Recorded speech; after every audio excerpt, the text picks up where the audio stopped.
ملیر کے گھگر والے علاقے کے مختلف گوٹوں کے رہائشیوں کا بنیادی سہولتیں نہ ملنے کے خلاف احتجاجی ریلی۔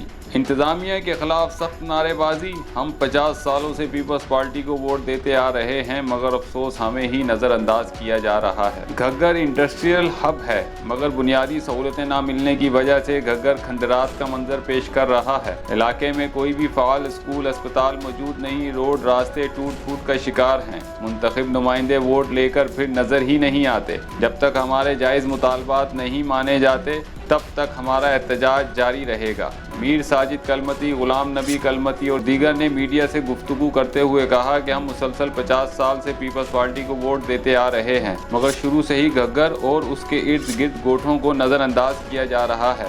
گھگر میں کوئی تعلیم کو بہتر کرنے کے لیے اچھا اسکول نہیں۔ ویسے بھی کہنا ہے کہ جس قوم کو پیچھے دھکیلنا ہو تو اس کی تعلیم کو ختم کرو۔ گھگر والوں کے ساتھ پیپلز پارٹی یہی کام کر رہی ہے۔ صحت کو مد نظر رکھتے ہوئے کوئی اچھا اسپتال نہیں۔ کتنی مرتبہ ہمارے پیارے جناح اسپتال کراچی پہنچنے سے پہلے ہی اللہ پاک کو پیارے ہو جاتے ہیں۔ پورے شہر کے راستے خستہ حالی کا شکار ہیں۔ منتخب نمائندوں کا کام صرف ووٹ لینا ہے، اس کے بعد وہ نظر ہی نہیں آتے۔ ان کا مزید کہنا تھا کہ جب تک ہمارے جائز مطالبات نہیں مانے جاتے تب تک ہمارا احتجاج جاری رہے گا۔